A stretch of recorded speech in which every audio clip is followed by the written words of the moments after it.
Coming up on Tech News Today, can Android hijack your bank account? Cuban takes on Akhtar in a patent battle. And optical disc makers give up on consumers. All that and more coming up.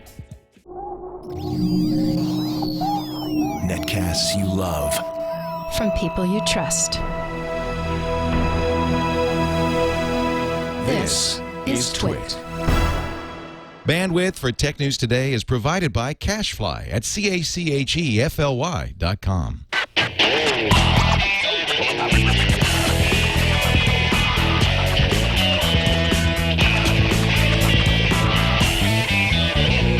This is Tech News Today for Monday, August 8th, 2011. Tech News Today is brought to you by Netflix. Watch thousands of TV episodes and movies on your PC, Mac, iPad, iPhone, or TV instantly, all streamed directly to you, saving you time, money, and hassle. For your free 30-day trial, go to netflix.com/twit.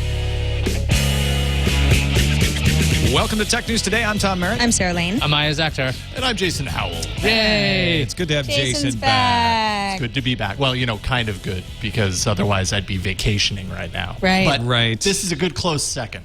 Excellent. Well, Iyaz is very happy to have you back, although he gave you a run for his money running the board last week. I'm sure I he did what I could. Thanks to everybody in the studio, Chad, John, everybody who just ran up and helped me, Colin especially. So thanks. And Alex. Don't forget Alex. Right on. Joining us for our first story also is Larry Dignan, editor-in-chief over there at ZDNet and Smart Planet. Welcome, Larry. Glad to be here. Good to have you along as well.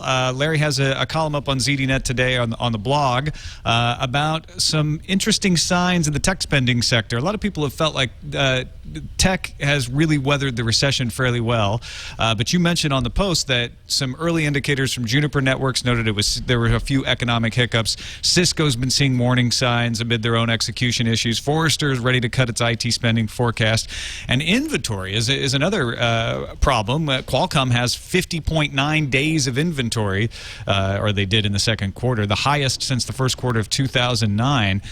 Is it time to get worried? I mean, you point out this is a cycle we've seen before. Yeah, I hate to be Captain Optimism and all that, but basically the cycle here is when you see markets collapse like they did today, and actually like they did all last week.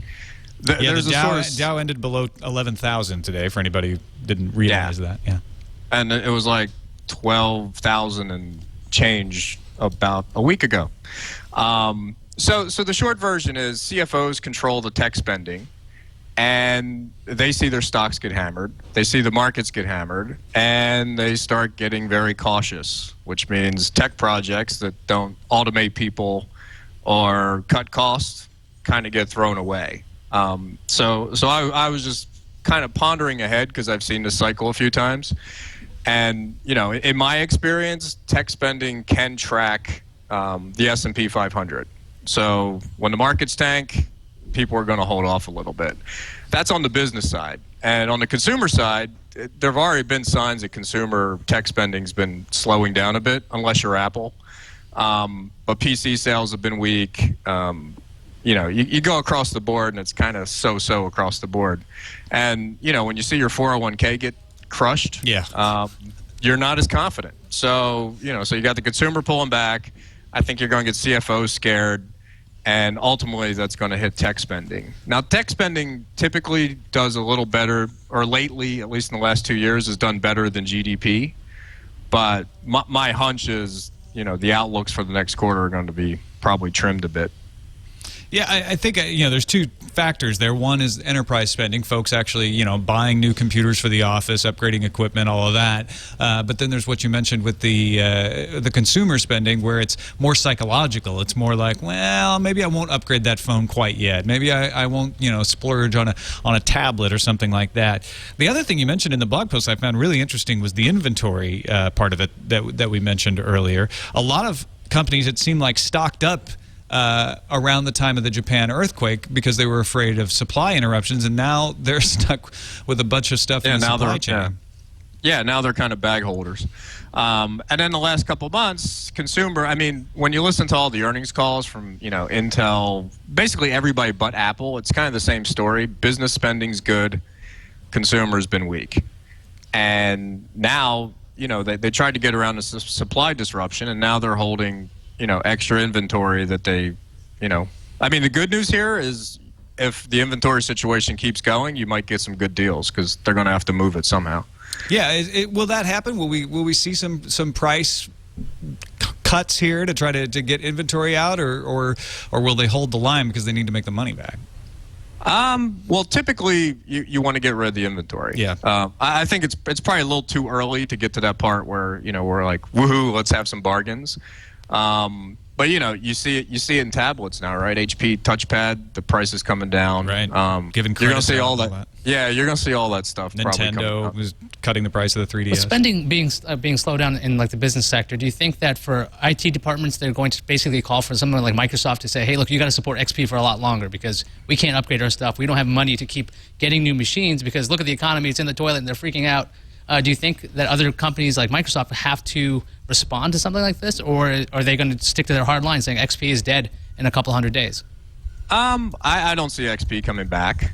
Although, all right, CBS Interactive, we have laptops that still have XP on them. Part of that, I think, is because we moved to Google Apps. So the same machines that used to choke on Outlook don't now. So I'm not sure which came first, but yeah, I think if there are things a lot of those PCs, they're going to be dying soon, right? I mean, how much can you get out of these things? But I do think, projects that aren't going to help the bottom line and aren't going to cut costs, are probably going to be looked at much closer now. So I think things like cloud computing, software as a service, that stuff will probably do fine because it did fine in the recession because CFOs see it as a way to save money. But other projects, those big software implementations, they're probably going to get whacked. So bottom line here, we're in for a little bit of a tightening no matter what happens. I mean, the tech sector is not going to escape this. Yeah, well, yeah. I mean, it's a question of how well you come out of it. Now, maybe everything turns around and is just peachy, tomorrow and the next 2 weeks. And, maybe that changes things. But a lot of this stuff is psychological. If you're a CFO, you're looking at the market tank, you're looking at, some weak economic signals, and, you're not going to be balls to the wall when it comes to tech spending. So if we could just convince all the CFOs out there to just keep spending, would that that'll make everything fine? Would that kind of be a self-fulfilling prophecy somehow? It could, but I don't know. Show me a bean counter that you can convince not to think of the numbers, right? I mean, maybe if you take him to the pub, he forgets about the numbers for a little bit, but for the most part, that's what they're paid to do. You got to reallocate the spending on IT, move it to the bar, and then they can spend some more. There you go. So please, that's a good economic cycle. Take your CFOs and accountants to a pub. Do it for America, everyone. Yes. Love America. All right, Larry Dignan, thanks so much for joining us. Appreciate your perspective on this.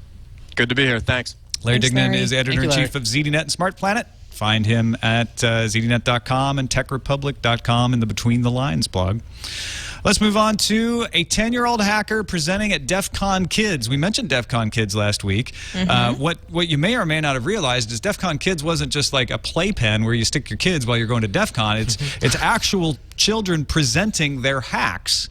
And a 10-year-old going by the name Sci-Fi, C-Y-F-I, presented a way to hack games that have time-based aspects. This is similar to something you were talking about on iPad Today last week. Yeah, in fact, I think it was last Thursday. Somebody had written in, I don't think he was 10, hey, I've got a little Tiny Tower cheat, because you usually have to wait a certain amount of time before you can get tokens and some continue things on. take 4 hours to stock. Yeah, whatever, so if you go and into your settings and set your internal clock a couple hours ahead, then all of a sudden you've kind of cheated your way. It is cheating, but it wasn't sort of like you're breaking the game or doing anything illegal. It was just something to, we called it the steroids of Tiny Tower. And I'm not saying any of us have ever done this before, but back in the day with software trials, if if they expired, you could sometimes change your system clock, and then the trial wouldn't be expired. Nobody would ever do it with WinZip or WinRAR. No, never happens. Yeah. And a lot of times, the idea is that developers will eventually be able to figure that out and patch it up. There are a lot of checks. A lot of apps aren't. Don't actually, that hack doesn't work for them because they have ways of stopping it. But Sci-Fi found ways around the checks. She shut off Wi-Fi so that it couldn't go to the internet and check a system clock there. Tried different time increments because, you know, if you jump too far ahead, the program may detect that and say, wait a minute, that's too much time has passed between these two intervals. That doesn't seem right to me. Now, she also followed reasonable disclosure, so not all the details of her exploit are known. Whether there's any malicious uses for this besides cheating in a game, we don't know, but she did demonstrate it at Defcon Kids, and then they had sort of their version of Pwn to Own. They gave a cash prize to the kid who found the most games suffering this loophole in 24 hours, going out just looking for Android and iOS apps that you could game by changing the clock. Now, I mean, is everyone very excited about this because it's a 10-year-old doing this? I think it's impressive that you got a 10-year-old not only figuring out the hack, which is a legit hack, but also, you know, getting up on stage in front of a bunch of people presenting. She's listed apparently as one of the people putting on Defcon Kids. Yeah. So for anybody who was like, well, maybe she had a little bit of help. I mean, obviously, she's involved. She's good. She's good in front of people. She doesn't mind talking about, you know, the cool stuff that she's playing around with. It does sound legit to me, and I think it's awesome. Now, at the other end of the hall, Nicholas Prococo, Senior Vice President and Head of Spider Labs at TrustWave, and Sean Schulte, an SSL developer at TrustWave, presented a vulnerability in Android called focus stealing. This one's a little more malicious, or could be, than the time-changing hack. Apparently, an API in Android allows an app to push itself into the foreground instead of just sending an alert. Most apps, when they want to, you know, let you know something, will just put an alert up there. But you can actually have the app put itself totally in the foreground and disable the ability to back out of it. So at the very least, this exploit could be used for annoying pop-up ads. Say you're using a particular task app and a different task app has this ability. They could put a pop-up in front of you saying, don't use things, try Evernote, or what, you know, whatever it is, to kind of annoy you. At the worst, it could be you download a game that has some code hidden on it to detect when you use your bank app. You launch your Bank of America app, and this app pushes its login screen in front. If you're not paying attention, you may miss the little flash that indicates another app pushed its way to the front, and there's a login screen for your bank. You put in your name and your password, and they fished you like well, that. Just imagine, I mean, especially when you're mobile and you're walking and you like look up just to make sure a car isn't going to hit you or something. I mean, there are a lot of reasons that you might look away for a second and miss something like this. Yeah. Especially if it's just a little blip. Now, right now, this is just a proof of concept. There are not applications using this right now. As far as I don't what's think there's known, anything in the wild. unless somebody has actually done it and hasn't been as forthcoming as these folks were at Spider Labs. So it's very possible. It just means you have to pay attention all the time when you're using an Android device or any device for that matter. This is very similar to a website takeover. If there's malicious scripts going on and something looks like your old bank website, you could get phished that way too. So it just means you have to be more and more vigilant with every single device as they become ubiquitous. Now, Google has said switching between applications is a desired capability used by many applications to encourage rich interaction between applications. We haven't seen any apps maliciously using this technique on the Android market, and we will remove any apps that do. Prococo and Schulte responded to that saying, well, that sort of wait until something malicious is reported is not the best form of security. Now, with something like Google testing every single application, the walled garden approach, is this the kind of thing that, is this kind of hack something that would cause Google to do something like this? Or would this differentiate different app markets like Amazon tests out every single app, so you're safe no matter what? Is this? I don't think anybody's going to be able to test out every single app if they want to have the hundreds of thousands of apps that these stores want to claim. They're essentially saying the only way you would know that this is in there anyway is to hit the exact conditions that the malicious app is looking for, and you may or may not find that in testing, even if you are. So they say the wait until an app is reported bad before removing stance is dangerous and likely will prove out to be a fruitless effort, as attackers could post apps much faster than Google could identify them. Scary. Scary stuff. Very. Let's move on to an ad then, so you can stop being less scared. scary. Let's give you something for free. Netflix. Would you like something for free? Tom, I would love something for free. I don't think enough things are free anymore these days. There may not be any such thing in this world as a free lunch, but there is 30 days free Netflix. Oh, thank goodness. Netflix.com/twit. If you like our show and you want us to be able to continue to do it, either go there yourself or give it to somebody else who will sign up. It's simple as that. Right. Yeah. 30 days free streaming. You get a bunch of movies and TV shows, too. I mean, what's not to love? The thing, too, is that if you already are a Netflix user and you're like, I know, you guys, I'm on board, it's great, you can think of somebody who would appreciate 30 days free of maybe going through some old show that they never watched the first 5 seasons of. You can watch the entire run of Family Ties right now on Netflix. I know I did. Yeah, just give them the link and they can set it up, and they'll be like, thank you so much. This is like a free gift that didn't cost you anything either. Good. Okay, somebody took us up on the offer. They went to netflix.com/twit. They've signed up for 30 days, so we can do the next story. Continue. Great. Samsung, Sony, and Panasonic are getting together for a 3D glasses standard. It's only 2 years too late. This will be a standard for the active 3D glasses. Active 3D glasses actually do some processing in the glass to change which lens is open at any given time, so that's how they make the 3D work. Passive uses polarization, so light doesn't hit your eye at the same time, but there's nothing active going on in the glasses. So if you buy a television set from Samsung, Sony, and Panasonic in 2011, you'll be guaranteed to be part of the new standard. They're working in conjunction with 3D glasses manufacturing company Expand 3D, and the standard will include multiple types of infrared, including some that were formerly proprietary to Samsung and Sony. The problem is everybody has been using different wavelengths, different ways of connecting. Some folks have been moving to Bluetooth instead of infrared, so they want to standardize on this. But the other problem is folks like LG have been using passive polarization and billing it as, hey, why spend $200 on a pair of glasses when you can just use the free ones that you get at the movie theater, which are the same tech? Those are really crappy. Yeah, but they're free. They're free, but it's not really. I think if you're going to have a 3D TV in your home and you're committed to that, going passive is not a commitment. The other thing is a lot of these TVs come with one free pair. So if someone has a Sony TV and you have a Samsung and I have a Panasonic, I go, hey, come on, guys, let's go watch a 3D movie. You go, oh, great, our free 3D glasses work on the same TV. So then at least you don't have to keep buying more and more pairs, because those things is what actually stops people from doing group watching, let alone the whole viewing angle issue. But the group watching, the lack of programming. Well, that is an issue. But there's always DVDs and Blu-ray for that kind of thing, I think. But the point is that it's really late, but it's, I guess, better late than never. If they're going to keep pushing, if the television industry will keep pushing, or manufacturers will push 3D, at least the interoperability would be nice on the glasses. I think the problem is, because when I saw this, I thought, oh, well, it's good. It's good to have standards, something that everybody can agree on, but not everybody's agreeing on it. So what we're ending up with is a format war.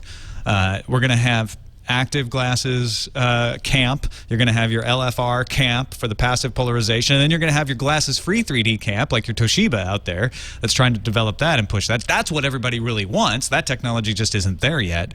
That's the one that's going to win if they can ever get it to work. And Captain Kipper in the chat room is actually mentioning a good point about passive television, passive 3D. It's half the resolution. That's one of the reasons people like the passive, and I mean the active, so they can watch HD 3D. So that's probably why LG might be able to push a budget 3D TV. That's because you're not getting a high resolution. So if you're a real 3D nut, you want to watch it in HD, active is the way to go. The next big video game coming out this fall that everyone's excited about is Battlefield 3. You're going to be hearing lots of people talking about Battlefield 3, and today EA made it clear that Battlefield 3 will not be available through Steam. Steam is Valve's service that allows you to download the games and then play them anywhere that you log in. So if I buy one on my laptop, I can still log in on my desktop and play the game there. They even have some deals with Sony for some games like Portal 2, where you can buy the console game and then actually get a Steam copy of it. It's also very popular. It is a lot of people are using extremely Valve. popular, exactly.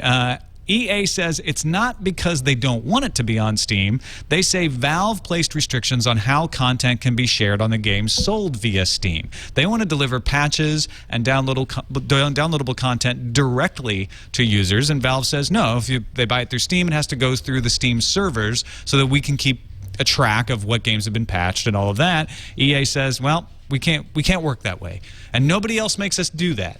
So they're making it clear that EA, even though they run their own competing service called Origin, is still making Battlefield 3 available to lots of other competing services.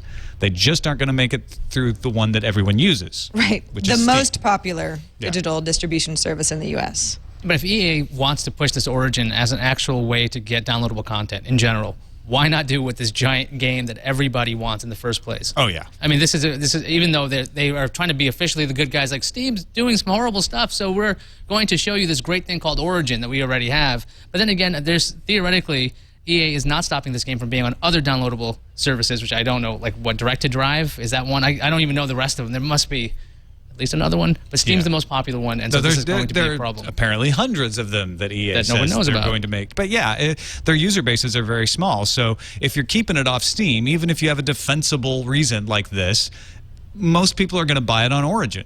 They're going to go that direction because they're Steam users, and they're not going to want to sign up for, another service entirely. The one they're going to hear, you know what it comes down to, is the one they're going to hear about is Origin. Well, there's from other EA. alternatives from the chat room. Thank you, Impulse, and there's Good Old Games, and yes, I know Director Drive was bought Good by Old Games. GameFly. Yeah. So that should be something. All right, couple more stories before we get to the news fuse. Ahead of reconvening Congress, which is going to consider a patent reform law, Mark Cuban posted a call for patent reform, essentially arguing that small companies can't hire people because of the way patent law works. They get hit by patent lawsuits. They spend all these resources devoted to hiring lawyers and defending themselves in court and buying new patents so that they can defend themselves against future lawsuits, and that's money that could have been used to improve products and hire employees. Now, I'm going to try to give some perspective on patent law in general. So here's the deal with patent law. Here's the theory behind it. The idea is it's supposed to spur innovation. The idea is if you're going to do the work, you're going to spend time developing a process or a procedure or something that is valuable to you. You want to make sure that you're protected. So if I go out and I work like crazy and make sure that I've made the best process ever, I don't want you to go off and steal it. That's what you're supposed to get. You're supposed to you get rewarded with exclusive rights. Yeah, that's when how I it's make supposed the to work. cotton gin, Right. I don't want anyone else to steal that idea. I wanna Because you be did all the one- work, and the other thing is that's how intellectual property is supposed to work as a whole. And so you get rights, and you have the ability to assign that, and that's led to the whole patent troll thing. But back to the whole theory issue is it's meant to spur innovation, and every law out there, I've seen it in tax law, I've seen it in the Endangered Species Act, if you believe it. I've seen these laws gamed, and patent law is no different. So even if there's massive reform, expect that to be gamed one way or another. People One find day. ways around. There's Find always loopholes. a way around. If you can hack a game with a clock, someone will find a way to hack a law. It just happens all the time. So whether Mark Cuban has the right ideas or not, we can discuss that. But whether that'll be the end of all of this, that's really, I don't think that's going to be possible. But don't you think Mark Cuban has the right idea? I mean, at least let's open the dialogue and figure out what needs to change. Yeah, I know people can find ways around things, but right now, I mean, it's just a total abuse of the system. Right, but see, the great thing about this whole law system is that in the courts is where you get clarification. So great things could happen, even though there's a lot of litigation. That sounds horrible. Theoretically, somebody presiding over this can say, look, this law, this patent shouldn't be enforceable. This should never have been issued in the first place. Get them thrown out, which could destroy a whole bunch of other cases on top of it. So these things are being tested one by one. And if there's enough case law, it'll give the legislatures a framework to work off of and say, hey, look, this is the way it's been going in the courts. This is what our law should look like. So it's going to take a long time to this all shake out because it's a really changing landscape right now. It's very, very intriguing. Cuban suggests ending all software patents. He says copyright is enough to protect you. You don't need to patent software, and you don't need to patent processes. The idea of patent processing, he says, is just ridiculous. If you have a process, execute well on it. You shouldn't be able to patent it. That's just ludicrous. And he's not a fan of the patent reform bill that Congress is going to be reviewing when they reconvene after Labor Day. He says that they should amend S-23 and H.R. 1249, those are the two bills that need to be reconciled, and limit damages from non-practicing entities. Now, there he's going after patent trolls, and a lot of people feel the reason we haven't got good, strong patent reform yet is the patent troll lobbies keep Congress from changing these laws and getting rid of things like process Well, that's one of the patents. big things. I mean, the non-practicing one is an interesting argument because IBM, right? They used to do PCs. They don't do that anymore. They do make certain things, but a lot of their money goes towards R&D, developing a bunch of patents that they license. So maybe you have to come up with like a substantial amount of your work or revenue is generated by this kind of thing to define what a patent troll is. But there's a lot of companies out there that are doing a world of good, like IBM, that you would never consider a patent troll. They are actively creating patents, and they're going around shopping them like, hey, we came up with this brilliant idea. You can't patent an idea. We came up with this brilliant process, and would you like to license it? And that's the thing. Patenting a process seems to be a way to get around the idea that you can't patent an idea. Sort of. It's a really fine line. I could go back to the textbook and try And to... it overwhelms the patent inspectors because they're getting so many of these process patents and software patents. That's arguably a funding issue, which Yeah. it's a much larger problem than the law is broken. It's much bigger than that. Yeah. For sure. Let's finish up with some optical storage news that means you're probably going to get your movies from the cloud in the future.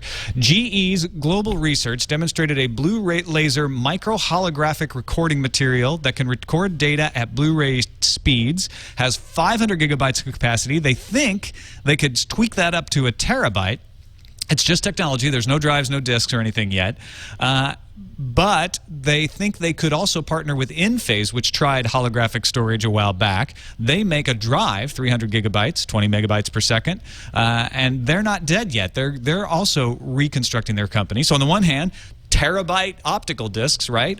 Also, we have a company called Millenniata who, with LG, plan to release very soon, like this fall, a new optical disc, a read-write player called M-Disc, which meets the Department of Defense standards for resiliency. This thing cannot be destroyed. Well, it can be, but you know, it holds pretty resilient. It holds if the Department of the Defense is interested. Nitrogen freezing and being run over by trucks and all kinds of stuff.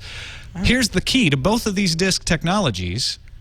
They're both targeting archiving. Neither one of them are going to market to consumers. They're not going to be available for you to put your movies on. That definitely seems like the right market to go after. I mean, flat out. I mean, computers don't come with optical drives, according to Apple anymore. They're like, forget it. We're not doing that with the Mac Mini. We're not doing it with the MacBook Air. That is just Apple. Just of Apple. Course. Yeah, and they've never done anything like that before with the iMac, where they booted the floppy drive. Right. I mean, the thing is, but I mean, CDs they had what, a 20-year life, and so if you archived on that, that was a mistake. Versus something like this. I mean, like, I know people that use tape drives still to back up because that stuff lasts a very, very long time. And we're talking enterprise level archiving, like people who's like, you know, we need these accounting records to be archived safely for, you know, 100 years, longer than the life of anyone who works at the company right now. And then that's true in some cases. Or the military that has to have really durable archive disks in the field. That will hold up to tough conditions. That's why the Department of Defense thing. But nobody's talking about the next Blu-ray in any of this stuff that we're reading. Not yet. I mean, do you think people will actually move to a higher definition of 4K video on a 1 terabyte disc? It's possible, but usually in the past when these kind of things came out, they were always talking about any possible consumer use, whether it was practical or not, and they're not. They're like, no, we're not even going to bother. That could be the way that. Blu-ray failed effectively. I mean, DVD came out, and then Blu-ray came out, and it was like, what's the difference? Well, also, Blu-ray like, has what would it succeeded do? Very faintly. What would it do to a consumer device price-wise?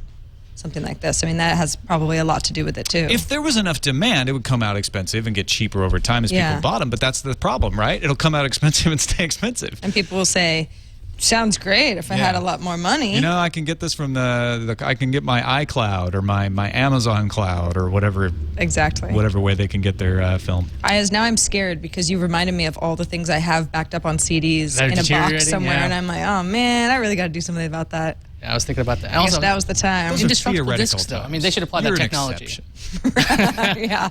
There's no disc rot for you. No, I beat the system, everybody. Let's move on to the news fuse. Citing multiple film industry sources, Greg Sandoval at CNET reports that Apple's Replay, its cloud movie service, will not be coming anytime soon, despite the Fun TV thing on Apple TV. Apple still needs to get deals with at least 4 of the 6 big movie studios, and additionally, Apple's service would be at a disadvantage to HBO because HBO has the exclusive electronic distribution rights from 3 of the 6 studios, Fox, Universal, and Warner Brothers. So looks like Apple has a lot of negotiating to do and a lot of old-fashioned window getting around to do before they can build a compelling service. Microsoft veteran Charlie Kindle, not to be confused with Kindle, the other kind of Kindle with an EL, who led the effort to get independent app developers on board with Windows Phone, is actually leaving the company after 21 years. Why? To launch a startup, of course. It's what all the cool kids are doing. He still thinks Windows Phone is the best, with a capital B. He's not going to stop using it, he says, although he told his kids they're not allowed to start using Google, even though he no longer works for Microsoft. So, wow, he wants Microsoft to buy his company. That's what that's about. Maybe so. Hey, do you guys need some rare earth minerals? Oh man, do I ever. Of course you do. You love gadgets, and they use those minerals everywhere, if you didn't believe Tom right now. A small town in Elk Creek located in Nebraska just found out that it is loaded with rare earth minerals. According to the Washington Times, it may be the world's largest untapped deposit of the minerals. The entire town has 112 people. So there may be some very rich Nebraskans heading towards a town near you. There's rare earth minerals in them thar hills. New Beverly Hillbillies. AT&T has already started cracking down on unauthorized tethering by helping customers move to a tethering plan. How helpful. Verizon is also joining the smackdown by reminding its customers that they should also pay. Verizon is currently discovering these unauthorized tetherers and redirecting them to a site that gives them information about their very reasonable $20 a month 2 gigabyte tethering plan. AMD is making DRAM. And Antec reports the company will make 3 modules branded as Radeon called Entertainment, Ultra Pro Gaming, and Enterprise. All 3 will be 2 gigabytes and based on the DDR3 standard, but speeds will vary. The Entertainment series will be 1333 megahertz, and the Ultra Pro Gaming series 1600 megahertz. They also have not announced the Enterprise speed yet, so Warp 5. your guess is yeah, that's what ZX3 to the extreme. Comcast press release shouts that it's offering a $10 a month internet essential plan for low-income families, but it's not all goodwill by Comcast. The low-cost internet plan was a mandated requirement by the FCC to allow the whole Comcast-NBC merger. To be eligible for the low-cost plan, a family would have to be eligible for the National School Lunch Program, not have internet service, nor owe Comcast money. So if a family does manage to qualify, they will get 1.5 megabits down, 384 kilobits up, the option to buy a $150 computer, that's kind of nice, and a digital literacy training. Iyaz did point out, this is weird, this press release came out on Thursday. No one picked it up until today, and then it was everywhere. They saved it. They're like, that's going to be a good Monday story. Essentials, it sounds like, and also like weekend. Comcast has been spinning it. like Friday wasn't dead enough for it to be a good Friday story? It's just kind of weird. HTC phones will be getting a lot more interesting, we think, since the company released its OpenSense SDK at htcdev.com. OpenSense Software Development Kit is actually a collection of software development kits, including one for building stereoscopic 3D things and a pen SDK for you stylus fans. Both of you. If you're super psyched about unlocking your bootloader, the unlock tool from HTC is not yet available. HTC says it's coming soon, and you should, quote, check back often. Every 5 minutes, on the minute. Anonymous and LulzSec are back in the news and doing it for the lulz after posting 10 gigabytes of data from the U.S. law enforcement agencies. Anti-Sec, so it's kind of the two together, released a statement on Friday calling the data dump Shooting Sheriff's Saturday with the goal of embarrassing and discrediting law enforcement. Big surprise. Anonymous replaced the Syrian Ministry of Defense's site and a message against the country. That site is currently unavailable. So, all right. You know, there was an interesting panel at Defcon that I read about where they were talking about whether Anonymous is productive or not. Wired had a good report on that. So it's a good read about when Anonymous does good and when we don't. I see. Yeah. Are they using their time wisely and whether it's in just good chaos? ways? Are they efficient? You know? Should there be an efficiency expert brought in? Are they naming their folders in reasonable ways? I don't think it was like... It's all GTD. It wasn't getting things done. It wasn't... No David Allen? No. Yeah. Okay. Let's move on to randomizer. Randomizer. Smugglers. They find all kinds of cool ways to avoid taxes.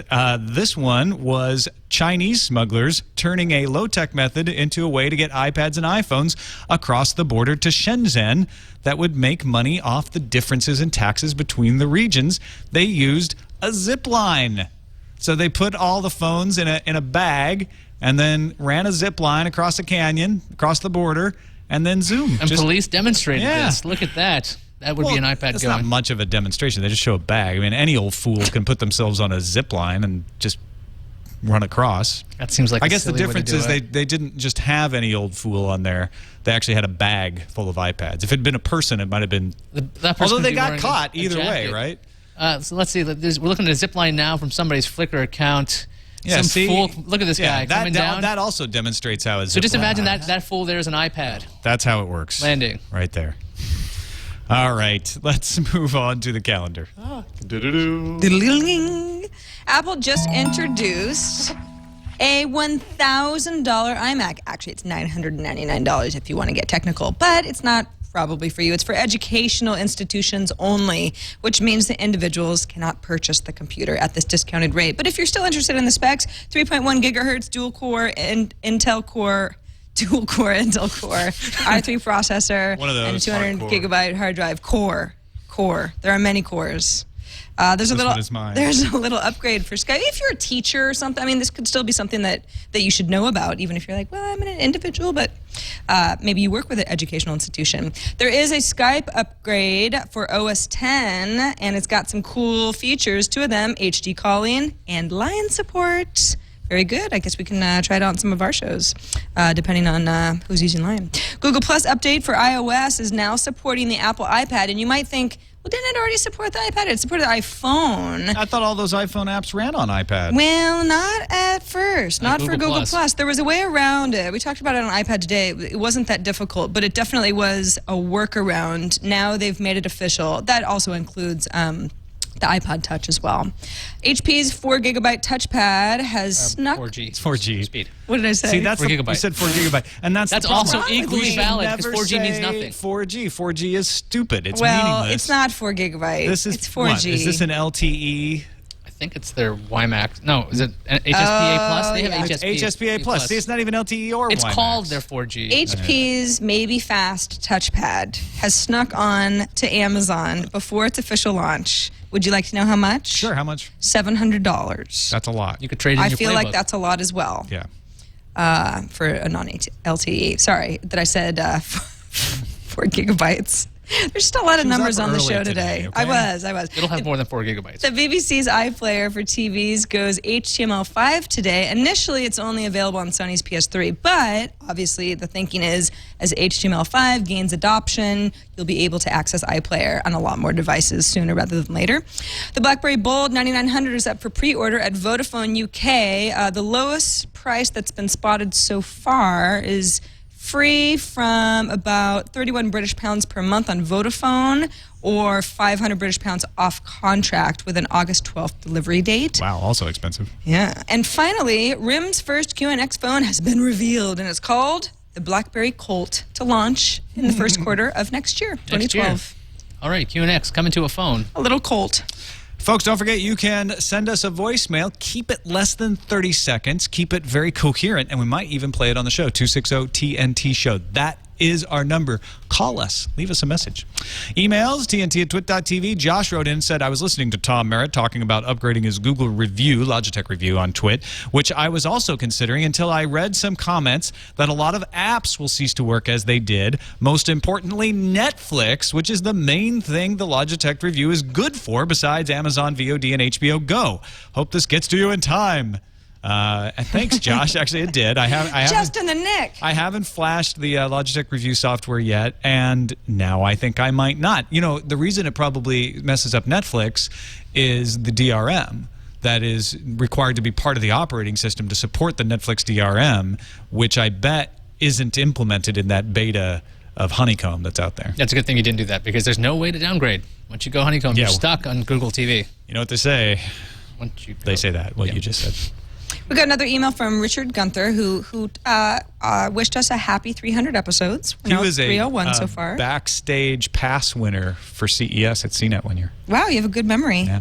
Are you sure it's the same Richard Gunther? Pretty sure, yeah. You check the Pretty IP address. Hi, Richard. Well, thank you for your support for all this time, Richard. He says on Friday you reported that Google was shutting down Translate along with Dictionary, but this isn't the case. In fact, the Google Dictionary site now directs you to Translate as an alternative. I'd be curious which source misreported that. This was actually something that I bungled. It turns out that Google is shutting down Google Labs, which includes the Translate API. However, the API will still be available for a fee. They're just shutting it down for free because... They reported abuse. Yeah. I just who really? I'm not sure. There's a lot of disappointed people with Google Labs in general. That is the distinction. So Translate. That's the other way I know it's Richard Gunther. He's good at catching us. When we Yeah. make mistakes. What did you mean by that statement that wasn't true? Yeah. Yeah. So anyway, that's what's going on. Translate API no longer free if you were using it as a dev. And our last email from Thomas. I drove past my local Verizon office in Delaware. A red tent was set up and about 20 sign-toting workers. I haven't found out why. Can you help? Thanks in advance. And yeah, there's a strike right now. There's a Verizon workers strike. That's probably why there was a red tent set up. Okay, that's probably why. There Could is a be other strike going on. reasons. This could be unrelated, but odds are it's probably related. 45,000 Verizon workers went on strike on Sunday once negotiations broke down. And these guys work in the wireline side. That's landline to you and me. Yeah, that's Verizon Wireless is a jointly owned company by Vodafone and Verizon. Verizon itself is just the telephone landline ISP FiOS company.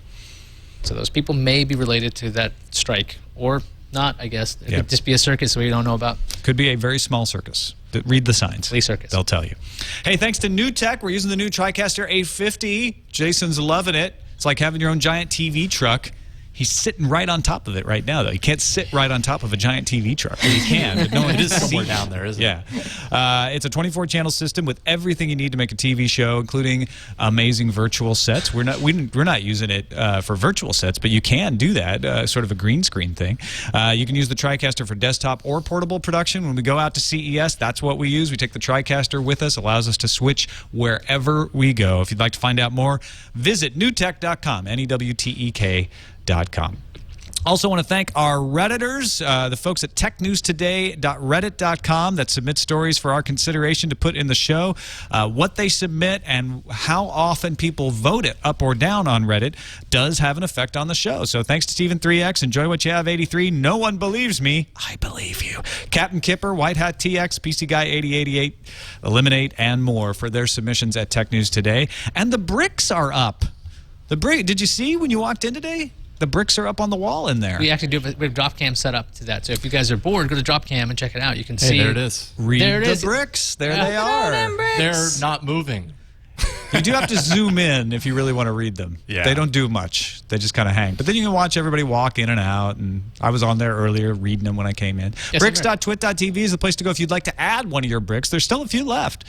You can. It's not too late to put your message on a brick and have it right there in the entranceway to the Brick Twit house. There's some nifty ones out there. Some of them are in I binary. thought it was the Twit Brick House. I always get it backwards. Yeah. I don't know. I'm not going to break this tie. Okay. It's a brick house. It's mighty. It's right. Mighty, See mighty. that's why I said Twit Brick Yeah. House instead of Brick Twit I'll try to House. remember it What does that the way. drop cam actually say? I don't know. I actually asked Leo about this the other day, and he was like, "I don't know.